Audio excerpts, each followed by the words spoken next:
సమయంలో దేవుని వాక్యాన్ని మనం ధ్యానించుకుందాం. I welcome each one of you for this first Sunday celebrations. కీర్తన గ్రంథము 133వ దావీదు కీర్తన మనందరికీ తెలిసిందే. అందరూ తెరిచి చదవాలని మనం చేస్తున్నాం. సహోదరులు ఐక్యత కలిగి నివసించుట ఎంత మేలు, ఎంతో మనోహరం. అది తల మీద పోయబడి అహరోను గడ్డం మీదుగా కాగి అతని అంగీల అంచు వరకు దిగజారిన పరిమళ తైలం వలె నుండును. సియోను కొండల మీదికి దిగివచ్చు ఏర్మోను మంచు వలె నుండును. ఆశీర్వాదమును శాశ్వత జీవమును అచట నుండవలనని యెహోవా సెలవిచ్చి ఉన్నాడు. హల్లెలూయా. ఈ వాక్యము మనకేం తెలియజేస్తుందంటే, సహోదరులు ఐక్యత కలిగి నివసించినప్పుడు దేవుని ఆశీర్వాదములు ఉంటాయి అని. ఇంగ్లీష్లో ఏమనుందంటే, ఎక్కడైతే ఐక్యత ఉంటుందో అక్కడ దేవుడు కమాండ్ చేస్తాడంట. ఏంటి కమాండ్ చేస్తాడు? ఆజ్ఞ ఇస్తాడంట. ఈ 3 ఆశీర్వాదాలు అక్కడ ఉండాలని. హల్లెలూయా. ఉదాహరణకు ఒక కుటుంబం ఉంది, భార్య భర్తలు పిల్లలు ఉన్నారు. ఆ కుటుంబంలో ఐక్యత ఉంటే ఏ ఆశీర్వాదాలు ఉంటాయి? అదే విధముగా సంఘములో ఐక్యత ఉంటే ఏ విధముగా దేవుని ఆశీర్వాదాలు ఉంటాయి? ఆ విధంగా ఉండడానికి మనం ఏమి చెయ్యాలి? ఈరోజు దేవుడు మనతో మాట్లాడుతున్నాడు. మొట్టమొదటిది, సహోదరులు ఐక్యత కలిగి నివసించడం అన్నది చాలా ఇంపార్టెంట్. ఐక్యత ఉన్న చోట 3 ఆశీర్వాదాలు ఉండాలని దేవుడు తెలియజేస్తున్నాడు. మొట్టమొదటిది, అది తల మీద పోయబడి అహరోను గడ్డమ మీదుగా కారి అతని అంగీల అంచు వరకు దిగజారిన పరిమళ తైలం వలె ఉండును. సియోను కొండల మీదకి దిగవచ్చు హెర్మోను మంచు వలె ఉండును. ఇది అభిషేకము గురించి దేవుడు తెలియజేస్తున్నాడు. అభిషేకం అన్నది చాలా చాలా ప్రాముఖ్యమైనది. హల్లెలూయా. అభిషేకం అంటే, ఉదాహరణకు దావీదు మహారాజు కాకముందు ఆయన గొర్రెల కాపరిగా ఉన్నప్పుడు సమూయేలు ప్రవక్త వారి తండ్రి ఇంటి దగ్గరికి వచ్చి ఆ కొడుకుల్లో ఒక కొడుకుని అభిషేకం చేయమంటాడు. ఆయన నిన్ను ఇజ్రాయేల్ దేశమునకు రాజుగా చేస్తానంటాడు. అయితే అక్కడ ఏం జరిగిందంటే, పెద్ద కుమారుడు మొదలుకొని 6 కుమారులు అక్కడ ఉన్నారు. వాళ్ళు బాగా విద్యను అభ్యసించిన వారు, ఆజానుబాహులు, బలవంతులు, సైన్యాధిపతులుగా ఉన్నారు. అయితే వారందరి దగ్గరికి కూడా తైలము తీసుకొని వెళ్తాడు. తైలం తీసుకొని వెళ్ళినప్పుడు ఏం జరుగుతుంది? దేవుడు ఎవరిని కూడా వారిని కాదని చెప్తా ఉంటాడు. ఏంటి ఇంతమందిని, ఇంత ఆజానుబాహుడు ఉన్నాడు, ఇంత ధైర్యం కలిగిన వాడున్నాడు, ఇంత బలవంతుడున్నాడు, ఇంత జ్ఞానం కలిగిన వాడున్నాడు, వీళ్ళందరినీ కాదంటున్నాడు ఏంటి దేవుడు? దేవుడు ఒక మాట చెప్తాడు. ఏం చెప్తాడండి? ఏమని చెప్తాడు? నేను పై రూపాన్ని చూసేవాడిని కాదు, నేను అంతరంగాన్ని చూస్తాను. హల్లెలూయా. పై రూపమును బట్టి దేవుడు నిన్ను మెచ్చుకోడు. నీకు ఎంత డబ్బు ఉందో, ఎంత అధికారం ఉందో, నీకు ఎంత ఎంత అందం ఉందో, లేకపోతే నీకున్నటువంటి ధనవంతుందో, అన్ని రకాల ఆ విషయాలు, ఈ లోక సంబంధమైన వాటిని దేవుడు లెక్క చెయ్యాడు. హల్లెలూయా. తీసి పక్కన పెట్టేస్తాడు. దేవుడు ఎవరు చూస్తాడంటే, హృదయంలో ఉన్న నీ వైఖరి ఎలాగ ఉంది. అప్పుడు మీ కుమారులు అందరూ అయిపోయారా, ఇంకెవరున్నారంటే అప్పుడు గుర్తు తెచ్చుకుంటాడు. ఎవరు? దావీదు యొక్క తండ్రి ఏమంటాడంటే, ఒక వ్యక్తి ఉన్నాడండి, ఆయన అరణ్యంలో ఉన్నాడు, గొర్రెలు కాసుకుంటున్నాడు, బాలుడు. అయితే ఆయన్ని తీసుకురమ్మని చెప్పినప్పుడు దేవుడు, ఈయనే నా హృదయానుసారి, ఈయనే నా ఇష్టమైన బిడ్డ. చప్పట్లు కూడా దేవుని భయపడతాం. ఆయన బాలుడు అభిషేకించబడ్డాడు. అభిషేకించబడినప్పుడు దేవుడు చేసే గొప్ప కార్యాలు ఏంటంటే, ఈయన ఒక చోట వారి అన్నలకు భోజనం తీసుకెళ్ళమని తండ్రి చెప్తాడు. అక్కడ ఏం జరుగుతుందంటే గొల్యాతు కనబడతాడు. గొల్యాతు 7 అడుగుల ఆజానుబాహుడు, బలవంతుడు, శక్తివంతుడు. అయితే ఇతను చూసినప్పుడు, గొల్యాతు చూసినప్పుడు ఇతనికి పౌరుషం వస్తుంది. పౌరుషం వచ్చి ఏమంటాడు, సున్నతి లేని ఈ ఫిలిస్తీయుడు జీవము గల దేవుని ఎదిరించటానికి ఈయనకింత ధైర్యం ఏంటి, ఆత్మీయ పౌరుషం, నేను చంపేస్తానంటాడు. చిన్న బాలుడు పెద్ద గొల్యాతుని చంపడానికి ఆ మాట ఎటువంటి మాట అంటే, అక్కడ వీళ్ళ అన్నలు ఉన్నారు, సైన్యాధిపతులు ఉన్నారు, ఇజ్రాయేల్ సైన్యం అంతా ఉంది, ఎన్నో లక్షల మంది. అక్కడ సౌలు రాజుగారు ఉన్నాడు, ఆయన కూడా బలవంతుడే. వీళ్ళందరూ భయపడిపోతున్నారు, కానీ దావీదు భయపడతలేదు. అభిషేకము పొందిన వ్యక్తి, దేవుని శక్తిని పొందిన వ్యక్తి, దేవుని ఆత్మను పొందిన వ్యక్తి, దేవుని యొక్క హృదయానుసారిగా దేవుని స్తుతించే వ్యక్తి, దేవుని యొక్క సన్నిధి కలిగిన వ్యక్తిగా ఉన్నప్పుడు ఆయన గొల్యాతును ఒడిసెల రాయితో, ఒక్క రాయితో చంపేశాడు. చెప్పండి కొట్టి దేవుని భయపడదాం. నీవు చూడండి, ఐక్యతలో ఉన్నప్పుడు నీ కుటుంబములో, నీ సంఘములో, నువ్వు చేసే పని ప్రదేశములో అందరూ కూడా ఐక్యతలో ఉన్నప్పుడు దేవుడు నీకు తోడుగా ఉంటాడు. నీవు చేయబోయే కార్యాలు పెద్దవైనా సరే, పెద్ద పెద్ద సమస్యలున్నా సరే, దేవుడు నీ పక్షముగా ఉండి నీ ద్వారా నీకు జయమును అనుగ్రహిస్తాడు. ఇంకా రెండవది ఏంటంటే ఆశీర్వాదం. యేసుక్రీస్తులో మనము రక్షించబడినప్పుడు మనము పొందిన మొట్టమొదటి ఆశీర్వాదం ఏంటి చెప్పండి?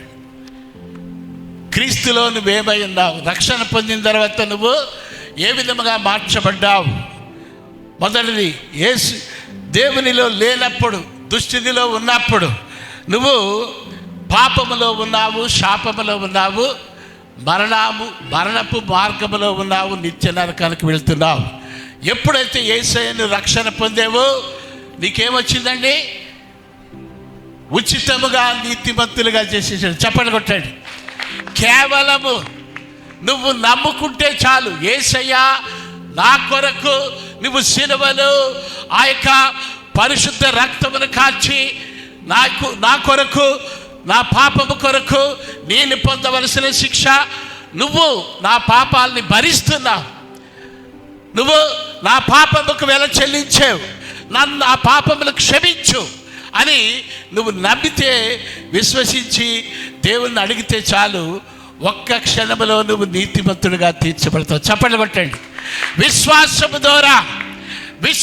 ద్వారా ఎప్పుడైతే రక్షించబడ్డావో పరిశుద్ధాత్ముడు నీలోకి వచ్చి నివసిస్తాడు.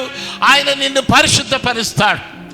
రెండవది, సైతానుడు నీ దగ్గర నుంచి దొంగిలించిందంతా తిరిగి దేవుడు ఇచ్చేస్తాడనమాట. ఆరోగ్యం దొంగిలించాడు. యేసయ్య వాక్యం ఏం చెప్తుంది? ఆయన పొందిన గాయముల ద్వారా, పొందిన దెబ్బల ద్వారా స్వస్థతను పొందుకుంటాడు. 2000 సంవత్సరాల క్రితమే యేసయ్య నీ రోగము కొరకు వెల చెల్లించాడు. మూడవది, ఆయన దరిద్రుడై ఉండి, ఆయన ధనవంతుడై ఉండి దరిద్రుడిగా ఈ లోకములకు ఎందుకు పుట్టానంటే మిమ్మల్ని ధనవంతులుగా చేయడానికని దేవుని వాక్యం సెలవిస్తుంది. యేసులో నువ్వు ధనవంతుడివి. ఇంకొకటి విషయం ఏంటంటే, యేసు ప్రభు వారంట బ్రాను మీద వేలాడాడు. దేవుని వాక్యం ఏం చెప్తుంది? బ్రాను మీద వేలాడిన ప్రతి ఒక్కడు శాపగ్రస్తుడు.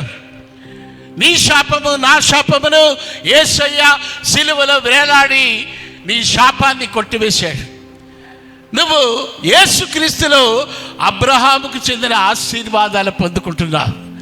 దేవుడు నిన్ను ఏమంటున్నాడంటే, ఎప్పుడు రక్షణ పొందేవో నువ్వు నీతివంతుడవు, పరిశుద్ధుడవు, ఆరోగ్యవంతుడవు, ధనవంతుడవు, నిన్ను ఆశీర్వదిస్తా, నీ నామాన్ని గొప్ప చేస్తా, నువ్వు ఈ లోకములకు ఆశీర్వాదకరంగా ఉంటావు. నిన్ను ఆశీర్వదించు వారిని నిన్ను ఆశీర్వదిస్తా, నిన్ను దూషించు వారిని నేను శపిస్తాను. నీ పక్షముగా ఉండి నేను పోరాడతాను, నీ శత్రువులని నీ ముందు లేదు నిలవలేకుండా చేసేస్తాను. చప్పట్లు కొట్టండి. దేవుడు నిన్ను ఆశీర్వాదకరంగా చేశాడు. చివరిగా ఏం చేశాడంటే, యేసయ్య సిలువలో ఉన్నప్పుడు నీ పాపములు ఎవరి మీద ఉన్నాయి? ఎవరి మీద ఉన్నాయండి? యేసయ్య మీద మోపబడ్డాయి. ఆయనతో పాటు నువ్వు చనిపోయావు, ఆయనతో పాటు నువ్వు పాతి పెట్టబడ్డావు. ఆయన ఎప్పుడైతే పునరుద్ధారుడిగా తిరిగి లేచాడో ఆయనతో పాటు నువ్వు పునరుద్ధారుడిగా తిరిగి లేచావు. తిరిగి లేవడమే కాదు, ఆయన ఏమంటున్నాడంటే, నువ్వు ఎప్పుడైతే బాప్తిసం తీసుకుంటావో ఆయన సిలువలో ఆయన చేసిన దానికి నువ్వు ఒప్పుకొని కార్యరూపం చేస్తున్నావు.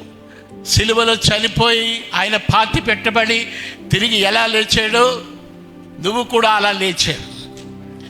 అంతేకాదు, ఎఫెసీయులకు రాసిన పత్రిక 2వ అధ్యాయం 7వ వచనంలో ఉంది, క్రీస్తుతో పాటు నువ్వు మరణించావు, క్రీస్తు నిన్ను ఆయనతో పాటు లేపి ఆయన ప్రక్కన సింహాసనం మీద పరలోకంలో కూర్చుండబెట్టాడు. అంటే నువ్వు సింహాసనం మీద కూర్చున్నావంట ఆత్మీయంగా. అంటే అర్థం ఏంటి? నువ్వు సింహాసనం మీద కూర్చోవడం అంటే అర్థం ఏంటి చెప్పండి? రాజులాగా అధికారిగా నిన్ను చేశాడు.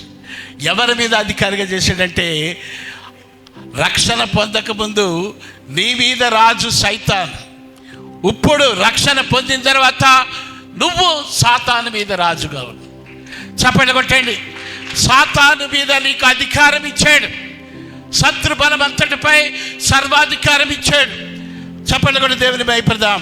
ఇటువంటి గొప్ప ధన్యత, సమృద్ధి అయిన జీవము నీకు ఇచ్చాడు కాబట్టి ఆశీర్వాదములతో నువ్వు ముందుకు సాగాలి. అంతేకాదు, చిట్ట చివరి ఆశీర్వాదం ఏంటంటే నిత్య జీవము నీకు ఇచ్చాడు. నిత్య జీవం అంటే అర్థమేంటి చెప్పండి? పరలోక రాజ్యం.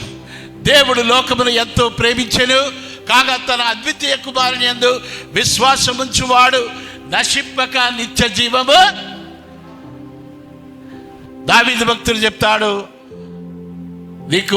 నీకు ఆయుష్ 70 సంవత్సరాలు, అధిక బలమున్నాడు 80, లేకపోతే 100 జీవిస్తావేమో, 180 జీవిస్తావు. ఏదో ఒకరోజు నువ్వు చనిపోవాలి. ప్రతి ఒక్కరము చనిపోవాలి. కానీ దేవుని వాక్యం ఏం చెప్తుందంటే, ఈ మట్టి శరీరము విడిచిపెట్టబడిన నీ ఆత్మ, దేవుడిచ్చిన ఆత్మ మహిమ శరీరముతో ఎప్పుడు కన్ను మూసావో పరలోకములో అక్కడ కన్ను తెరుస్తావు. చప్పట్లు కొట్టండి. పరలోక రాజ్యములో నిత్యము జీవిస్తావు. లేకపోతే నువ్వు దేవుని నమ్మకపోతే, పాపములో జీవిస్తే నరకములో సైతానుతో ఉంటావు. అది అగ్ని ఆరదు, పురుగు చావదు. అటువంటి శిక్షను నీవు జీవితాంతము దేవునికి దూరం అయిపోయి సైతాను పొందే శిక్ష నువ్వు పొందుతావు. కాబట్టి దేవుడు యేసుక్రీస్తు నామములో రక్షించబడిన ప్రతి వ్యక్తి కూడా అభిషేకము పొందుకుంటాడు. రెండవది ఆశీర్వాదం అంటే నీవు పాప శాపం నుంచి విడుదల పొంది పరిశుద్ధుడిగా, నీతిమంతుడిగా, ఆరోగ్యవంతుడిగా, ధనవంతుడిగా, నువ్వు మరణమును జయించిన వ్యక్తిగా పరలోకములో సింహాసనం ఆసీనుడై అబ్రహాము ఆశీర్వాదములతో నువ్వు ముందుకెళ్తా ఉంటావు. అంతేకాదు, పరలోక రాజ్యానికి వారసులు అవుతావు. ఇన్ని ఆశీర్వాదాలు ఐక్యతలో ఉంటే ఉంటాయండి. ఐక్యతలో లేకపోతే ఏం జరుగుతుంది అది ఇప్పుడు చూద్దాం. యేసయ్య వచ్చినప్పుడు ఒక మంచి ఆజ్ఞ మనకిచ్చాడు. ఏం ఆజ్ఞ ఇచ్చాడు చెప్పండి? బైబిల్ అంతా కూడా దేవుడు ఆది కాండములో ఆయన ఏమి ఇచ్చాడంటే 10 ఆజ్ఞలు ఇచ్చాడు. ధర్మశాస్త్రం ఇచ్చాడు మోషేకి. 10 ఆజ్ఞలే కాకుండా లేవి కాండంలో అనేక ఆజ్ఞలు ఉన్నాయి. హల్లెలూయా. యేసయ్య వచ్చినాక దేవుడు ఏమంటున్నాడంటే, 2 ఆజ్ఞలు నీకు ఇస్తున్నారు. ఈ 2 ఆజ్ఞలు నువ్వు గైకుంటే నువ్వు ఏం చేసినట్టంటే ధర్మశాస్త్రం అంతా, బైబిల్ అంతా నెరవేర్చేసినట్టే. మీకు సంతోషమే కాదా? మొత్తానికి 2 కదా, మనం ఈజీగా చేసేయచ్చు. హల్లెలూయా. మొట్టమొదటిది నీ పూర్ణ హృదయముతో, నీ పూర్ణ ఆత్మతో, నువ్వు పూర్ణ బలముతో, పూర్ణ మనస్సుతో నీ దేవుడని యెహోవాను సేవించాలా. చప్పట్లు కొట్టండి. మీరందరూ ఎంతమంది రక్షణ పొందారు, ఎంతమంది రక్షణ పొందారో వాళ్ళే చప్పట్లు కొట్టాలి. ఎందుకంటే వాళ్ళకే ఈ యొక్క ఆశీర్వాదాలన్నీ. రెండవది ఏంటంటే నిన్ను వలె నీ పొరుగు వారిని ప్రేమించాల. పాత నిబంధనలో దేవుడు చెప్పిన ఆజ్ఞ ఏంటంటే ఒక వ్యక్తిని నరహత్య చేయవద్దు. ఏమంటాడు? ఒక వ్యక్తిని ఏం చేయొద్దంటున్నాడు? నరహత్య చేయొద్దు. కానీ నూతన నిబంధనలో ఏం చెప్తున్నాడంటే 1 యోహాను 3వ అధ్యాయము 14-15 చదివాడు. మనము సహోదరులను ప్రేమించుతున్నాము గనుక మరణములో నుండి జీవంలోనికి దాటి ఉన్నామని ఎరుగుదుము. మరణములో నుంచి జీవములోనికి మనము దాటి ఉన్నాము. హల్లెలూయా. ప్రేమ లేనివాడు మరణమందు నిలిచి ఉన్నాడు. తన సహోదరుని ద్వేషించువాడు నరహంతకుడు. ఒక వ్యక్తిని ద్వేషిస్తేనే నరహత్య చేసినట్టు.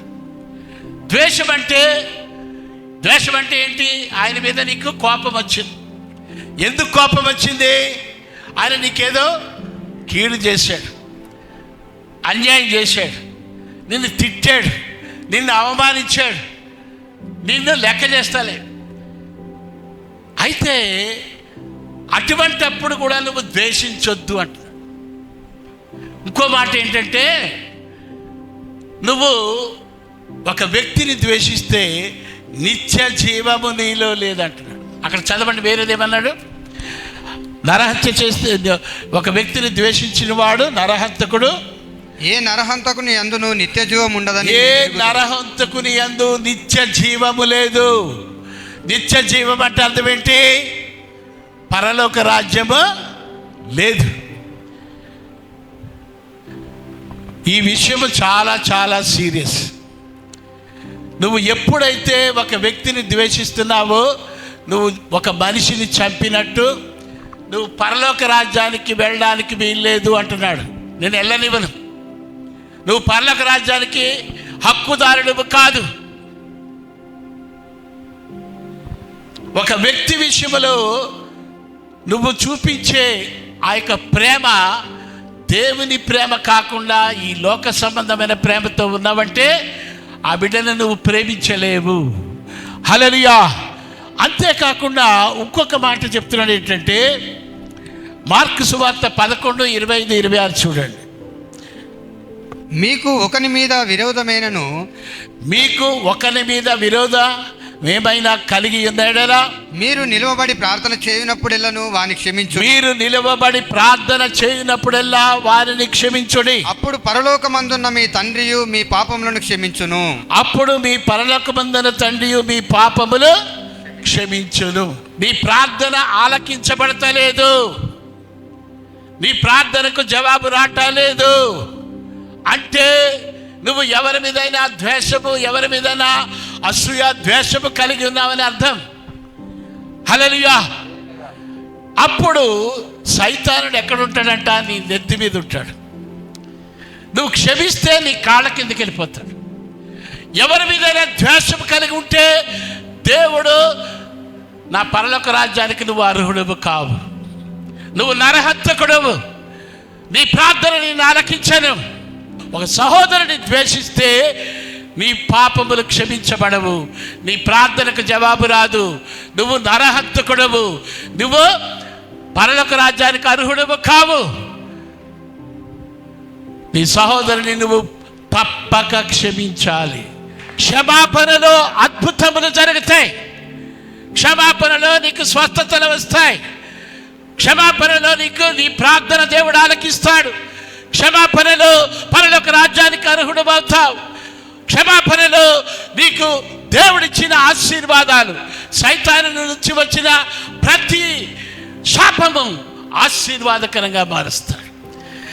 అపరిశుద్ధమైన నిన్ను, పాపముతో చచ్చిన వాడిగా పడి ఉన్న నిన్ను ఆయన రక్తముతో నీతిమంతునిగా చేయడమే కాదు, ఆయన పరిశుద్ధాత్మ ద్వారా నిన్ను పరిశుద్ధపరిచి ఆరోగ్యవంతునిగా, ధనవంతునిగా, ఆశీర్వాదకరముగా, సాతాను మీద అధికారిగా నిన్ను చేసి నీ పక్షముగా ఆయన యుద్ధం చేస్తున్నాడు. చప్పట్లు కొట్టండి.